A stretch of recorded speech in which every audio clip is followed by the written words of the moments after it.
disbelief and delayed reaction. Confirmed infections surge past 2 million as the death toll keeps climbing. But could COVID-19 have been contained sooner if it was taken more seriously from the start? I'm Imran Gata, and today on the Newsmakers, we look at the price of denial during the coronavirus crisis.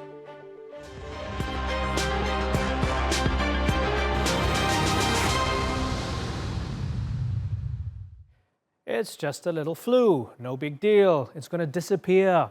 Claims made by Presidents Donald Trump and Jair Bolsonaro.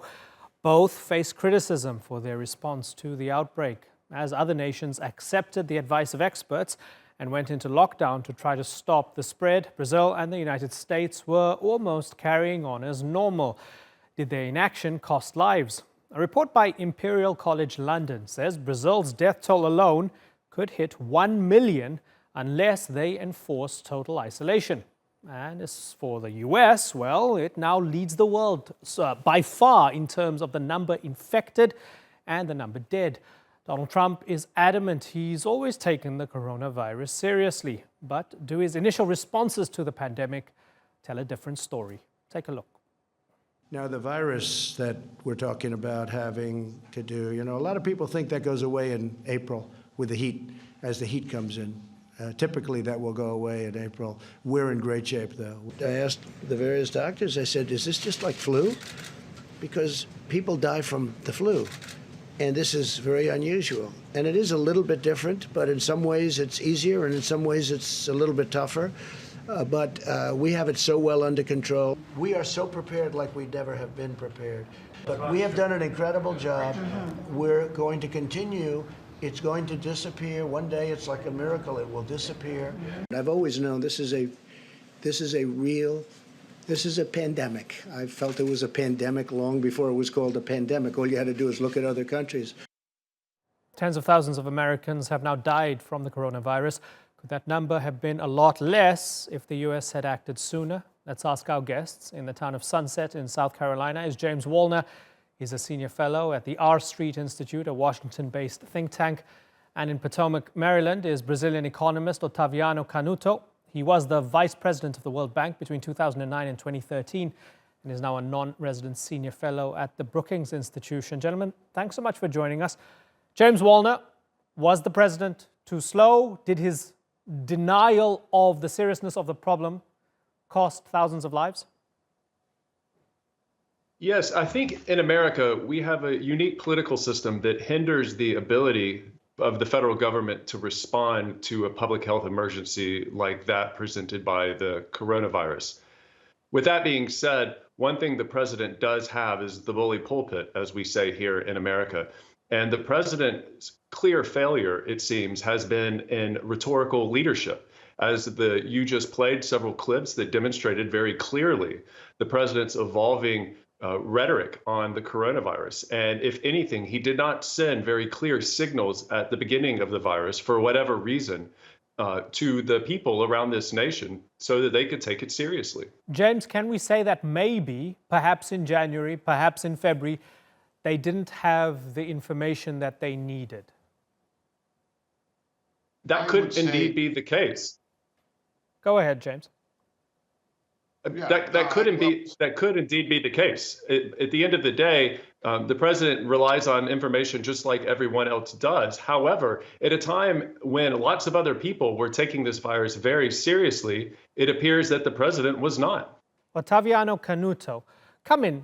Is Trump to blame for the U.S.'s slow response? And is that slow response responsible for these horrendous numbers that we're seeing? Well, he's been countered by his advisors and the governors who took the initiative of responding to the coronavirus. A similar thing happened in Brazil as well. Although Mr. Trump's speech has changed since the beginning, as we saw in the clip, President Bolsonaro still keeps on calling it a flu and has been more harmful than Trump, because even if Bolsonaro has been countered by his Minister of Health and the cohort of generals that is part of his government, besides the Supreme Court of Brazil, who confirmed the mandate to the governors and the governors themselves, who have reacted accordingly. Still, President Bolsonaro gives a bad example. He shows off appearing in places and touching people and so on, and that leads many Brazilians to not respect the containment policies. So maybe in relative terms, President Bolsonaro has been even more harmful than there is the case of President Trump's denial. So let's have a little listen to Bolsonaro, and when we come back, we'll sort of compare and contrast. Let's have a little listen to what Jair Bolsonaro has had to say in his evolving response to Corona as well. The livelihoods of families must be safeguarded. We must return to normality. There are a few state and municipal authorities that must abandon scorched earth policies like a ban on transportation, closing businesses and mass confinement. In my case, given my athletic history, if I was to be infected, it would not necessarily concern me. I wouldn't feel anything other than at most a little cold or be under the weather.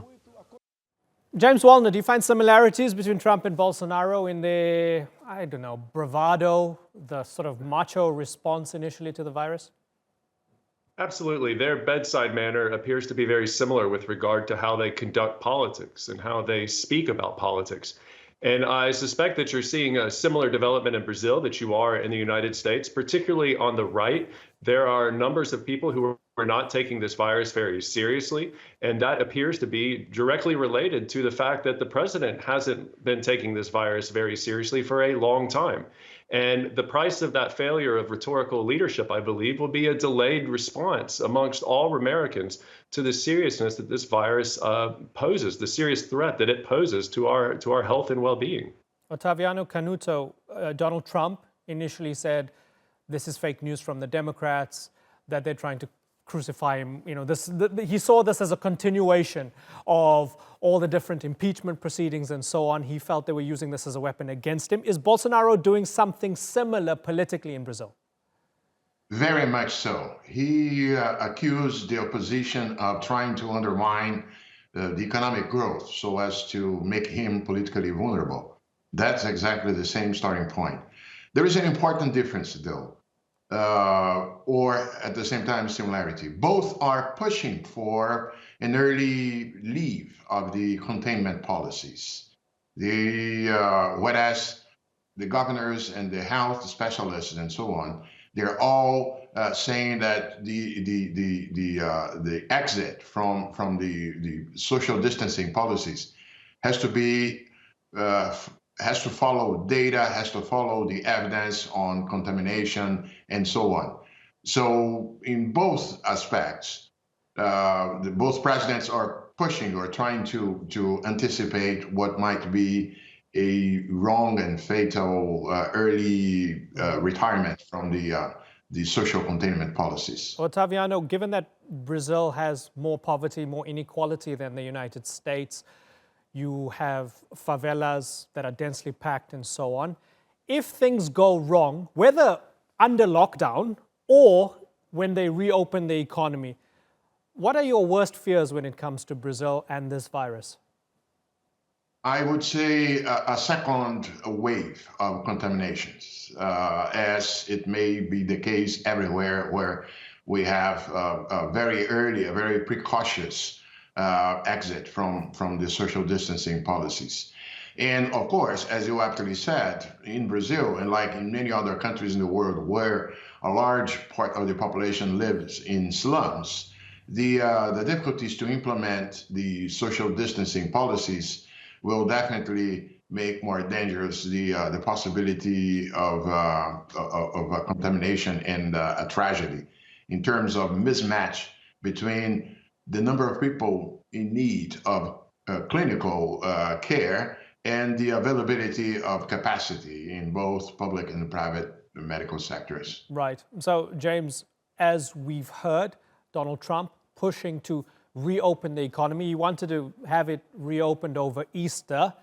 That came and went, and it seems as if he's sort of succumbed to the pressure from the experts to say that would be suicidal to do so. However, when it happens, he seems to believe that he has the power as the commander-in-chief, as the head of the federal government, to order states to sort of fall in line. Does he have that power? Are we going to see a battle between the states and the federal government now? The President of the United States does not have that power. Absolutely. The federal government does not have the kind of power that other central governments have around the world to direct measures in a pandemic or in any type of situation in America. Perhaps overseas with regards to the armed services, the president has a lot of power. But with regard to developments on a domestic soil in the United States of America, the president's powers are very much limited. And it is the governors and the states where the police power lies. And the last thing I would say on that note is that the notion of reopening the economy suggests that somehow we've just hit pause. Well, the economy is still going on. Things are still happening. It's just that there are businesses around this nation, small and large, people that are now have reduced operations or changing the way they operate, or in some cases have ceased operations. Other people have lost their jobs, have been furloughed. There's lots of stuff that has happened. But at the end of the day, the economy is just the reflection of what Americans are doing, their activity and the decisions that they make. And in this country, the American people make those decisions, and they can make those decisions for lots of different reasons. And one of those reasons is economic well-being. Another reason could be physical health. Another reason could be mental health. There's lots of different reasons why Americans do what they do, and the economy is just one of them. James, do the experts actually have a voice? Whether it's the epidemiologists, those who are doing the modeling, are they being listened to by the White House? One would certainly hope so. My father-in-law is an oncologist. My father was a physician. I come from a medical family. I believe deeply in medical science. With that being said, I would just add that in this country, in a democratic self-government system, it's the people that make decisions, not the experts. The experts are people just like everybody else. And we would hope that the people would listen to the experts. And we would hope that the people's representatives would make decisions informed by expertise. But we ultimately need to recognize that you can't hold the experts accountable. You can only hold the president, members of Congress accountable in elections. And so I think that we need to rephrase slightly how we talk about this, how we think about this, so that we are asking them to listen to the experts and let their expertise inform the decisions that they make. But ultimately, they make the decisions. And on that note, Otaviano Canuto, in my preamble, you heard my reference to the Imperial College London report, which says that a million Brazilians could die if it's business as usual. Yes, there are restrictions, but for many it's not strong enough right now. Would Bolsonaro take that warning seriously? Maybe less so himself than it is the case of other heads of state.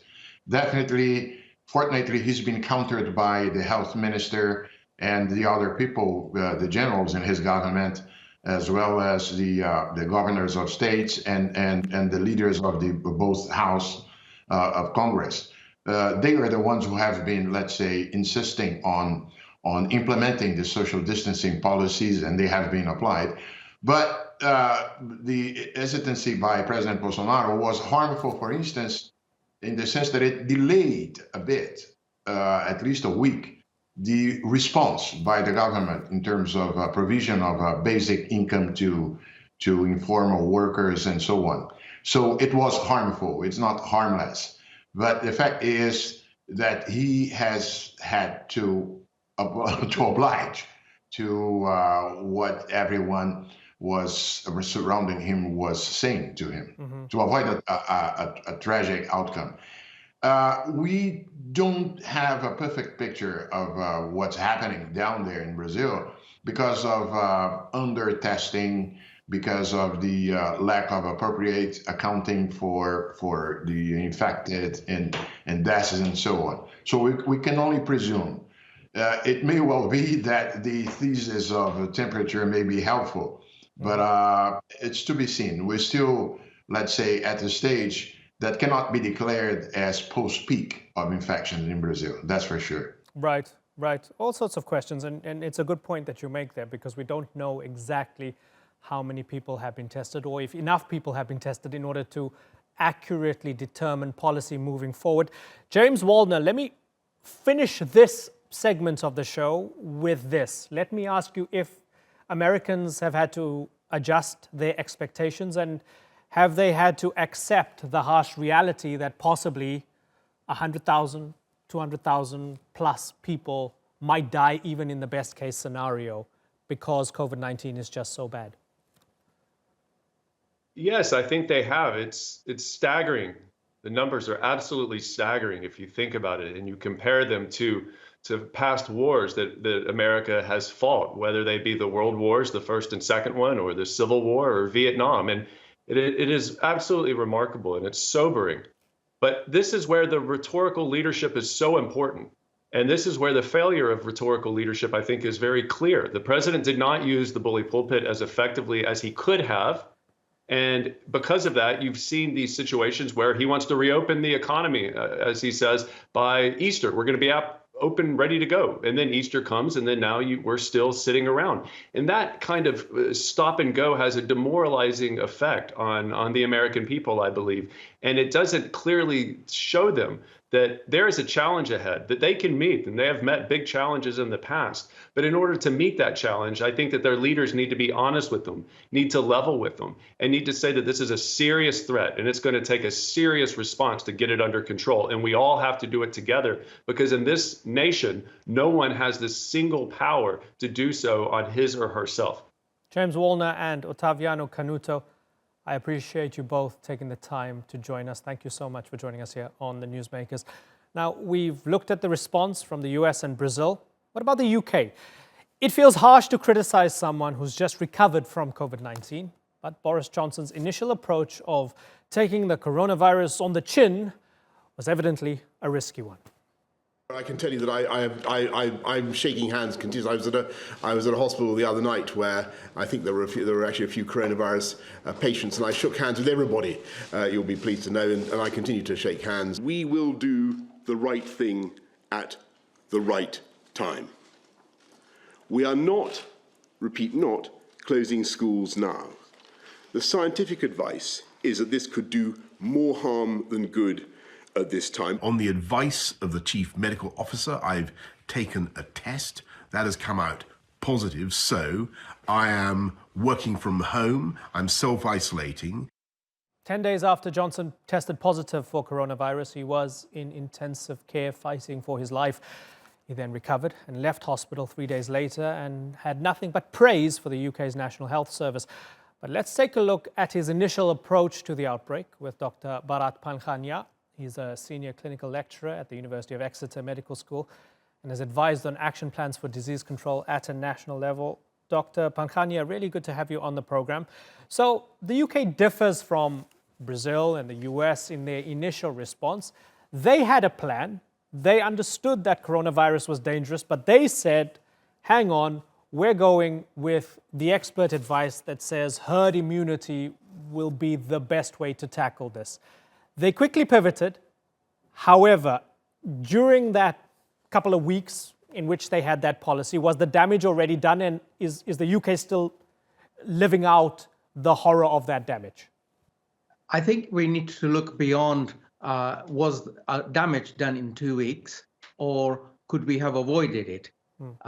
The scientific fraternity, many of us, including my friends, many of my colleagues, we would say that we perhaps should have had an earlier shutdown. And with an earlier shutdown, we would have had more health capacity.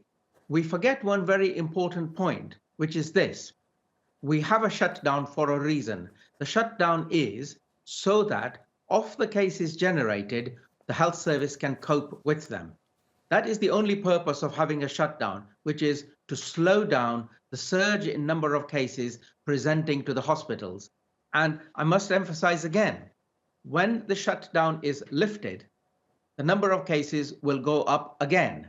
Therefore, with regard to the shutdown, what we have to do is we only lift it when we know we have the capacity in the hospitals, we have the personal protective equipment, we have the armamentum to contact trace, we have the kits to do the testing. And when we feel we can do that, we try a limited lift up of the shutdown. So NHS capacity, PPEs, and kits for testing, all of those things right now in the middle of April, do they not meet the standards? Is Britain unprepared? We have an unprecedented shortage of personal protective equipment. And similarly, we have not been able to scale up the testing kits and the testing procedure. So you need a lot of manpower to be able to do the testing as well as getting the tests done in the population. So we haven't scaled up for that. And similarly, with regards to PPE, this is an example of outsourcing. So when you outsource to, for example, a foreign nation like China, which produces everything for the world, and then there is a world crisis, you suddenly find you have a shortage. So what we need to do is develop home industry for essential manufacture of, for example, PPE, and similarly, these testing kits for coronavirus tests. And I'm sorry to sort of go back to the very beginning here, because at the genesis of it all, everybody agrees that the UK was slow. A lot of nations were slow to respond, right? Did they make too many assumptions about coronavirus, given that it's a novel coronavirus? It's new, we don't understand it. Did they make too many assumptions about it, both of the virus itself and also how humans might react to it, by throwing their lot in initially with that policy that let's let it go through the population and we develop herd immunity? As Boris Johnson said, take it on the chin. Did they assume too much? In retrospect, I would say yes, because when you take it on the chin, you forget that people will get ill across the board and many of them will die.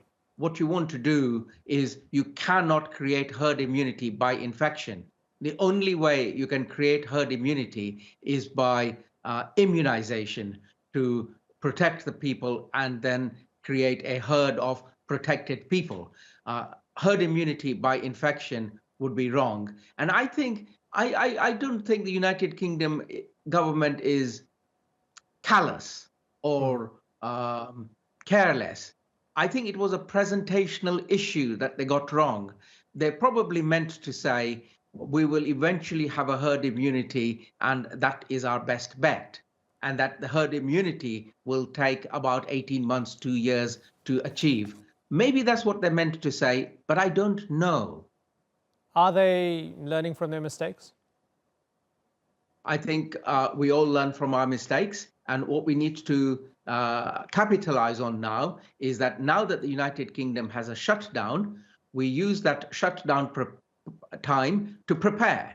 We prepare for the second, third, maybe fourth waves of coronavirus infections, which inevitably will arrive.